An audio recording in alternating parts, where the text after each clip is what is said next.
¿Qué huele? Okay. ¿Qué fue eso, güey? I don't know. Ok, traté de imitarlo a la otra. That was very Spanish, even though we already mentioned that we want to record this one in English. Yes. So yes. Welcome to. Now say in English. How do you say that in English? Zup.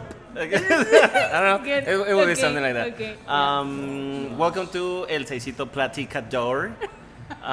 We're going to. Are you already drunk, James? No.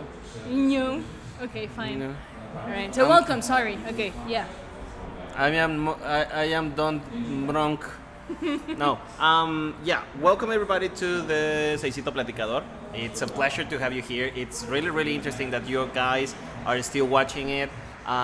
We never imagined to have this response, so it has been really, really fun to watch, to see your comments, to see how people is looking at the show, and it's something really, really amazing. I'm glad that people is liking this project, this craziness of us. So, Yeah. I don't know. And I am really pretty impressed because we only have 2 episodes, and I was like, yeah, we're gonna have like just 10 views. Nobody's gonna care about this. But then we got like a great number. Thank you. It's raining now. It's raining really heavy. So It's raining really heavy. that's cool. We'll show you the view later. Yeah, we'll show you the view later. So yeah, quick explanation. We're doing this episode in English because we thought it was fair enough because we're English teachers, and we thought that like English lingua franca, and this could reach more people out there, which we have had requests. They're like, hey, when are you gonna do your episode in English? Or hey, I do not understand your Spanish. Can you subtitle this or something like Why that? are you speaking taco? So it's like, yeah. So basically, we wanted to do this in English because people was asking for it. It was really, really interesting. And today's topic, once again, this episode is going to be divided in 2 videos.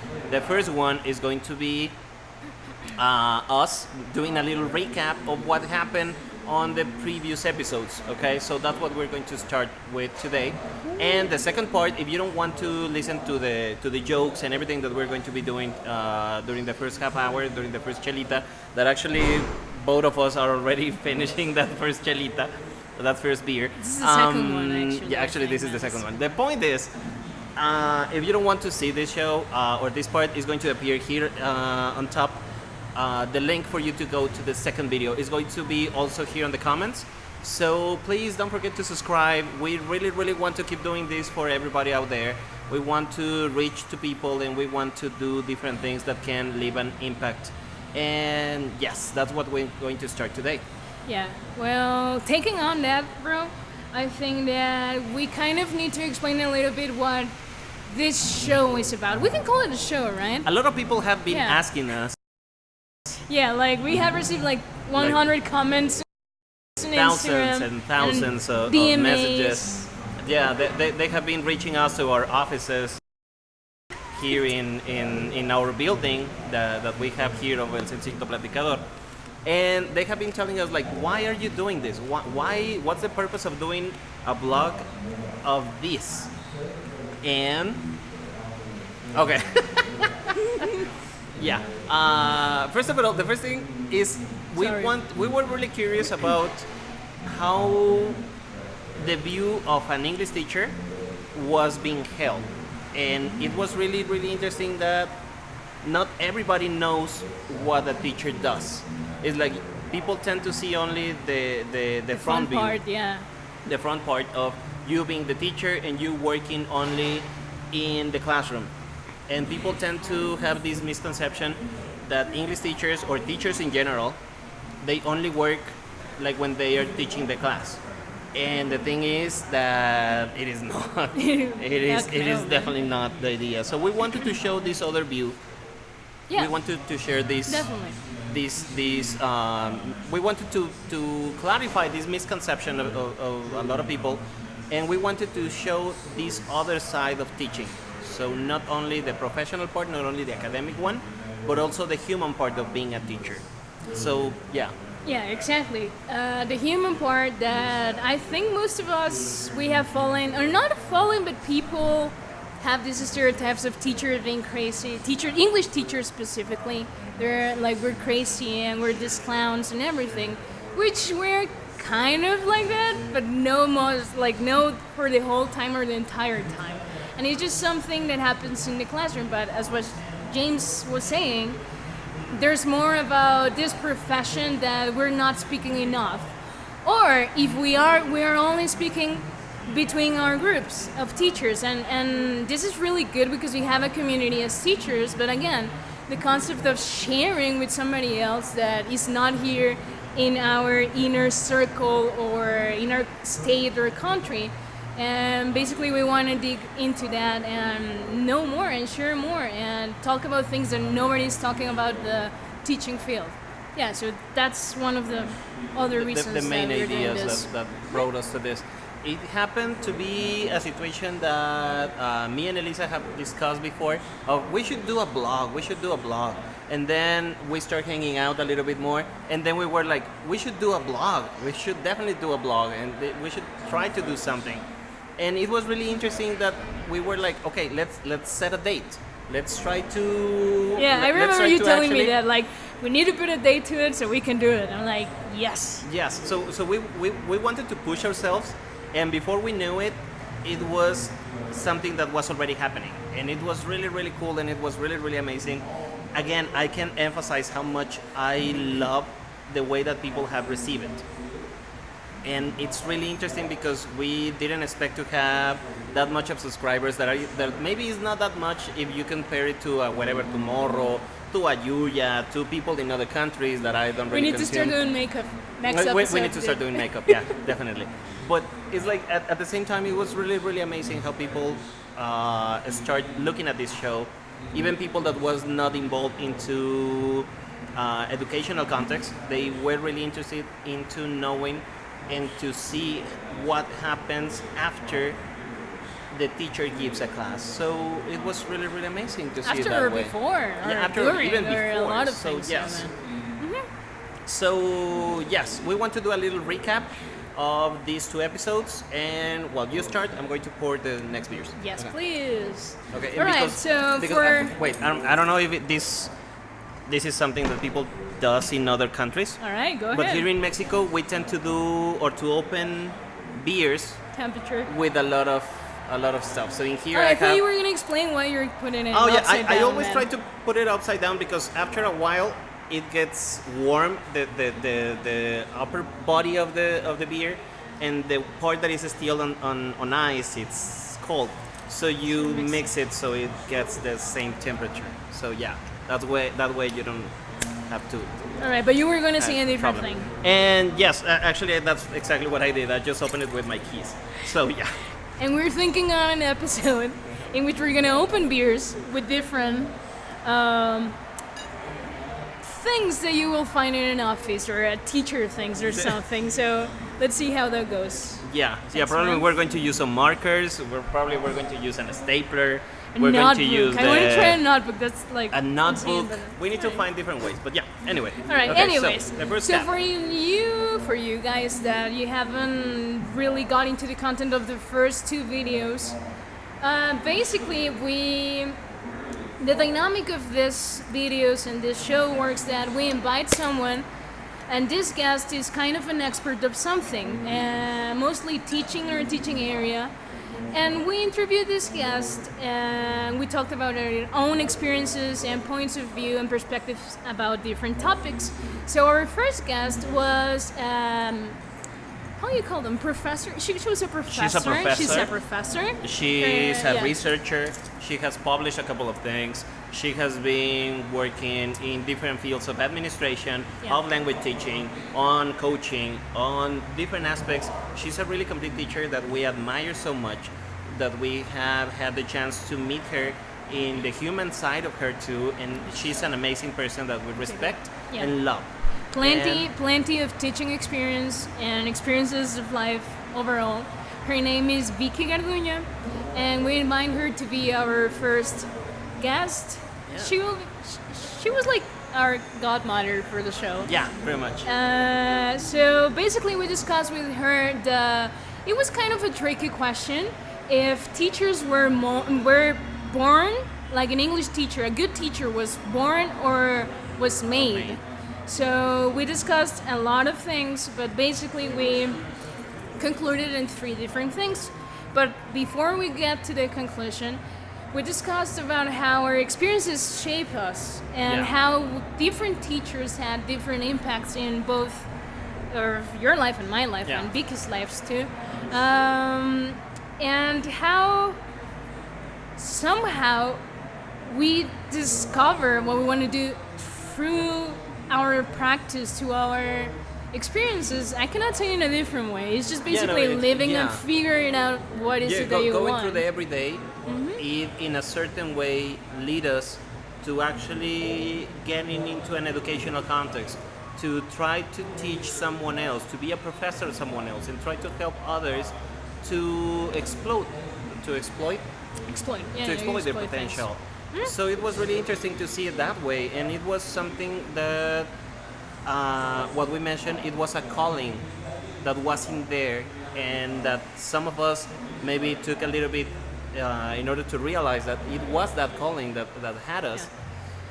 But at the same time, we all had that calling in certain points of our lives. Exactly. So, yeah. For her, it was whenever she grew a little bit older, she did mention an anecdote that how she started teaching English whenever she was 15 years old. Yeah, that we were like, that's insane, 15 years old.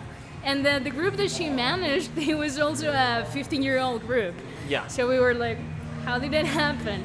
And she started explaining, and she went through a lot of different fields first, and then she ended up at teaching. Are we okay in there? The thing is, you're not watching this, but Elisa is like going around trying to not to bump anything, so she can take different takes of this that you're going to see later on. Yeah. So a big shout out to Elisa, that she has been the brain besides the She's a stapler. We have an inside stapler. joke. We'll explain it later too. She's our stapler. Yeah, she's our stapler. Yeah. So. All right. So another thing that I want to mention about Vicky's interview is that I really love how we kind of agreed on the fact that we can have the skills to be great teachers. That it implies different skills, and you might have them as like nature might have given this set of skills to you, but then if you do nothing to develop them, they'll just be there sitting in a corner.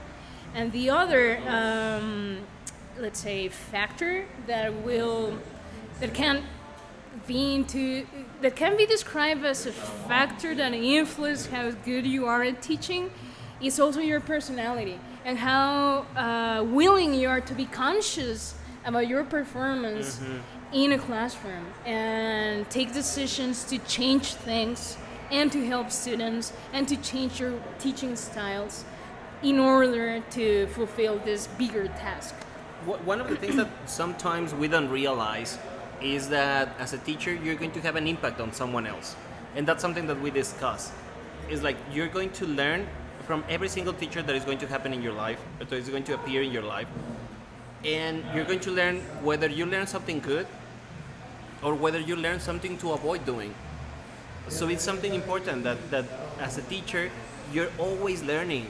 There's no point where you stop.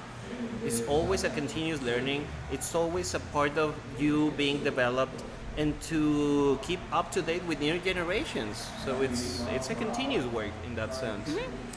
Yeah, that we all are teachers somehow. That was a really interesting We're teachers point. of life. Teachers of life. We're teachers somehow. We're teachers somehow. All right, so that was the first episode with our guest Vicky. It was really interesting. We promised you subtitles at some point in that first video. And before we continue with this part, I want to change a little bit into Spanish, porque queremos hacerle un eterno agradecimiento al Fair Play, que nos acaba de abrir las puertas para poder venir a grabar aquí. Es un lugar donde le agarramos mucho cariño cuando empezamos a venir para ver los partidos de la Copa Mundial de Mujeres. ¿Puedo contar esa anécdota? Va, date. Okay. So, soy una fan del fútbol, jugué fútbol como creo que más de la mitad de mi vida ahorita. Y siempre admiraron la selección de Estados Unidos de fútbol femenil. Entonces, hace que unos 6 meses. Ok. Total, como aquí en México es muy difícil que pasen el fútbol femenil. yo estaba casi llorando porque dije, no lo van a pasar, ya estoy en etapa de, creo que eran cuartos hasta el final, y fue de que no lo van a pasar en ningún lado. Me encontré a este individuo y le dije, güey, el fútbol y esto, bla, bla, bla. Me dice, yo te voy a llevar a un lugar donde lo van a poner. Le dije, nah, sí, vámonos. El lugar, Fair Play. Llegamos aquí, yo todavía estaba escéptica, así de que, nah, no es cierto, no lo voy a entender, no, estás bromeando. Llegamos, ¿dónde se quieren sentar, muchachos? Agarramos un lugar, prenden la tele y está el juego, güey, y casi lloro. Algo de lo increíble que tiene este lugar es el hecho de que tiene teles por todos lados. Literalmente tiene teles por todos lados. Y el audio te lo pueden enfocar para que a ese lugar donde estés sentado, sí, no, atraviésate, güey, es tu hamburguesa, güey, sí, date, güey. A ese lugar donde estás sentado, la gente te va a poner el audio para que tú puedas disfrutar el evento como si estuvieras ahí. Neta, es una experiencia bien chida. Porque por lo menos aquí en Durango no tenemos tantos lugares de deportes. Y este es un lugar muy bonito, es un lugar muy ameno, es un lugar que tiene mucho... Uy, qué bueno está este pedo. Que tiene mucho, mucha accesibilidad en ese sentido. De decir, güey, ¿qué deporte te gusta? Te lo voy a poner. O sea, y no importa si otras personas están viendo otro deporte otro evento en otras teles. Porque te van a poner el deporte dentro de esa tele, o sea. Así es. Está bastante chido. Algo tan difícil como la Copa Mundial que yo jamás pensé verla aquí en México, la tienen aquí.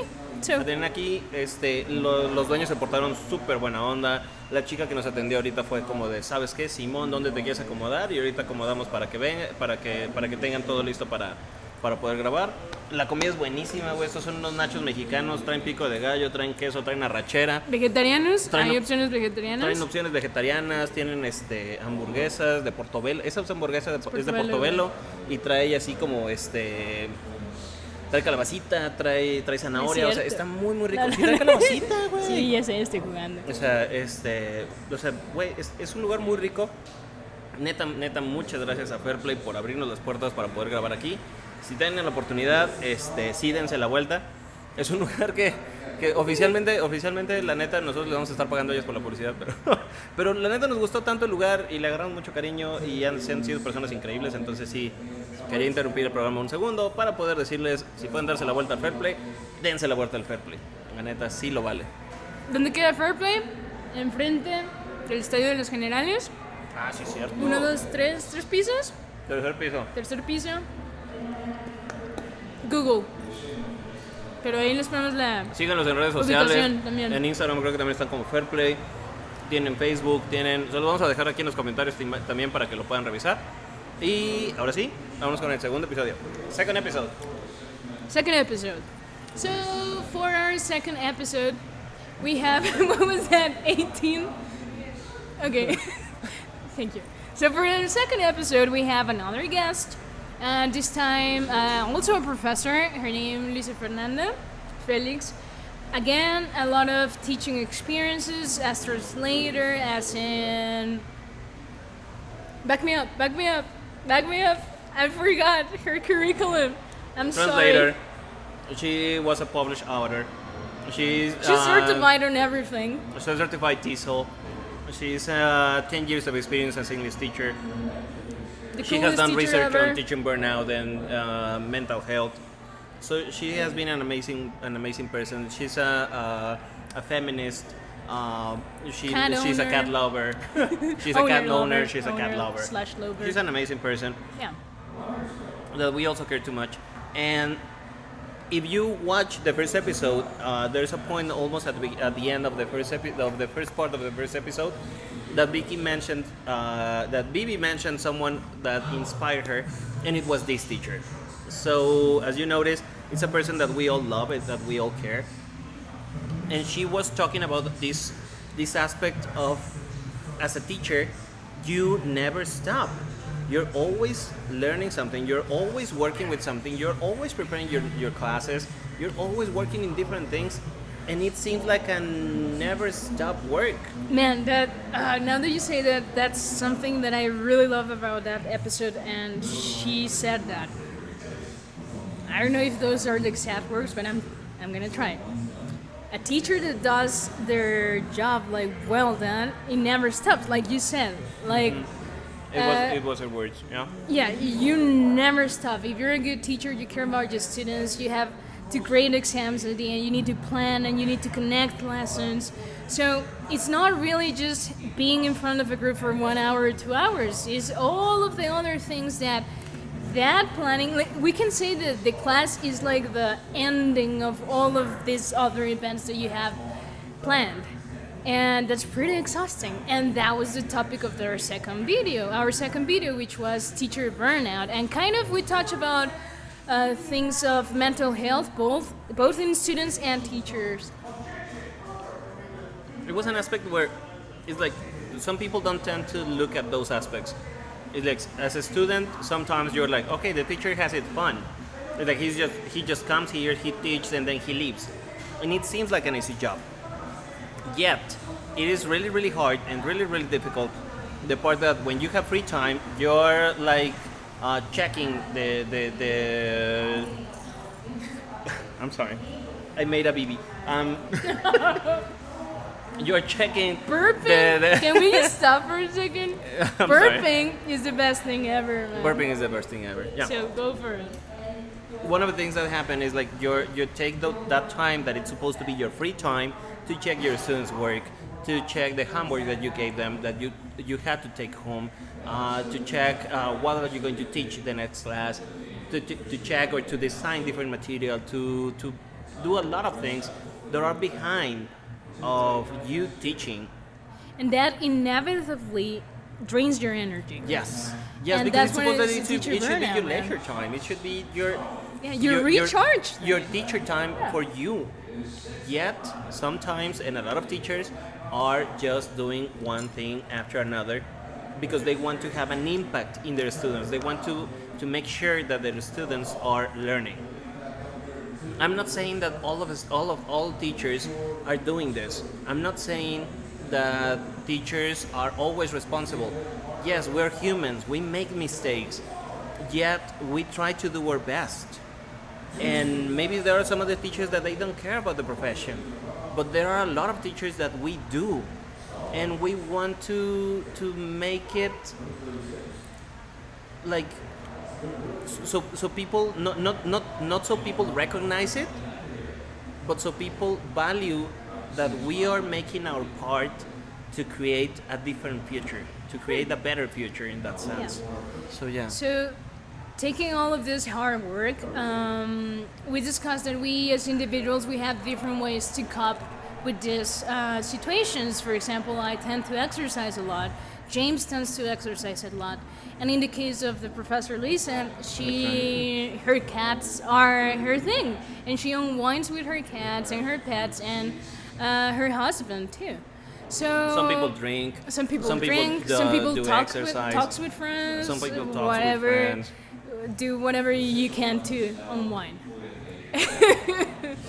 And also, no, not that no, one. Elisa, no.